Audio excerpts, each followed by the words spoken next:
Friends, welcome to medical physiology lecture. आज हम पढ़ेंगे ऑक्सीजन थेरेपी के बारे में, जिसमें 100% प्योर ऑक्सीजन को यूज़ किया जाता है एटमॉस्फेरिक प्रेशर 760 mmHg पे। एटमॉस्फेरिक प्रेशर पे ऑक्सीजन थेरेपी का सबसे ज़्यादा यूज़ केवल कुछ टाइप के हाइपॉक्सिया में देखते हैं, जैसे कि हाइपॉक्सिक हाइपॉक्सिया में इसका बहुत इंपॉर्टेंट यूज़ होता है। तो हाइपॉक्सिक हाइपॉक्सिया में ऑलरेडी ऑक्सीजन का जो टेंशन है वो कम होता है, इस वजह से ये थेरेपी काफ़ी यूज़फुल होती है, जबकि अदर टाइप के हाइपॉक्सिया में इसका यूज़ कम होता है और कुछ जैसे कि हिस्टोटॉक्सिक हाइपॉक्सिया है उसमें इसकी कोई वैल्यू नहीं होती है। सो ऑक्सीजन को एडमिनिस्ट्रेशन के लिए 3 मेन रूट तरीके होते हैं इसमें। पहला है placing the patients head in a tent. Patients के हेड को एक टेंट में रखते हैं that contain air fortified with oxygen, और जहाँ की जो एयर है वो 100% प्योर ऑक्सीजनेटेड होती है। ठीक है। दूसरा, allowing the patient to breathe either pure oxygen और high concentration of oxygen mask. तो या तो प्योर ऑक्सीजन ब्रीथ के लिए लगाई जाती है मास्क में, और दूसरा हाई कंसंट्रेशन ऑक्सीजन मास्क लगाया जाता है। तीसरा होता है administering oxygen through an intranasal tube. Nose के थ्रू, इंट्रानेजल ट्यूब के थ्रू जो ट्यूब है वहाँ से ऑक्सीजन को बॉडी में एडमिनिस्टर कराया जाता है। तो ये 3 रूट के बाद अब हम पढ़ते हैं कि ऑक्सीजन थेरेपी का यूज़ किस तरह से कहाँ कहाँ होता है।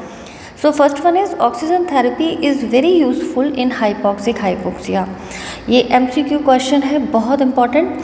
लिमिटेड वैल्यू होती है इसकी एनीमिक हाइपॉक्सिया में, स्टैग्नेंट हाइपॉक्सिया में, और ऑक्सीजन थेरेपी की कोई भी इम्पॉर्टेंस नहीं होती है हिस्टोटॉक्सिक हाइपॉक्सिया में। अब ये सारे MCQ बेस्ड क्वेश्चन हैं, आपको मालूम होना चाहिए। नेक्स्ट अब हम इसको पढ़ते हैं, ऐसा क्यों होता है, कारण बताएंगे। तो पहला होता है एटमॉस्फेरिक हाइपॉक्सिया 100% इफेक्टिव थेरेपी होती है, कम्प्लीटली करेक्ट कर देती है depressed oxygen level in inspired air, क्योंकि हम ऑलरेडी बता रहे हैं और कि एटमॉस्फेयर में ऑक्सीजन की जो टेंशन है वो कम है, और अगर हम प्योर 100% ऑक्सीजन देते हैं तो इंस्पायर्ड एयर में मैक्सिमम टेंशन फुल जो एयर है, ऑक्सीजन जो है वो लंग्स में जा पाती है। दूसरा आता है इन हाइपोवेंटिलेशन हाइपॉक्सिया। कुछ कंडीशन में जब हाइपोवेंटिलेशन हाइपॉक्सिया से पर्सन सफ़र होता है तो ये एक्सट्रीमली बेनिफिशियल होती है। 100% oxygen can move 5 times as much oxygen in alveoli with each breath as when breath is normal. Normal breath करने पर भी जब आप इस थेरेपी को हाइपोवेंटिलेशन हाइपॉक्सिया में देते हैं तो उस कंडीशन में भी 5 गुना ज़्यादा ऑक्सीजन जो है ब्रीथिंग के थ्रू, नॉर्मल ब्रीथिंग के थ्रू बॉडी में पहुंच जाती है। Hypoxia caused by impaired alveolar membrane. तीसरा, कि अगर एल्वुलर मेम्ब्रेन या पल्मोनरी रेस्पिरेटरी मेम्ब्रेन जो है वो किसी भी वजह से इम्पेयर्ड हो जाए तो उस कंडीशन में भी oxygen therapy increase oxygen tension in lung alveoli from 100 mmHg to 600 mmHg। तो नॉर्मली एटमॉस्फेरिक एयर में एल्वुलाई में 104 mmHg की टेंशन होती है। ठीक है। और अगर हम ऑक्सीजन थेरेपी के थ्रू इसमें एडमिनिस्ट्रेशन देते हैं ऑक्सीजन का तो ये 600 mmHg तक हो जाता है। कब? उस कंडीशन में एल्वुलर मेम्ब्रेन से मैक्सिमम अमाउंट में जो गैसियस एक्सचेंज है उसमें O2 जो है वो ब्लड में यानी पल्मोनरी कैपिलरी में चली जाती है। दूसरा आता है हमारा कि जिसमें ऑक्सीजन थेरेपी का लिमिटेड यूज़ है। पहला है एनीमिक हाइपॉक्सिया, दूसरा है स्टैग्नेंट हाइपॉक्सिया, तीसरा hypoxic hypoxia basically caused by physiological और एनाटॉमिकल शंट।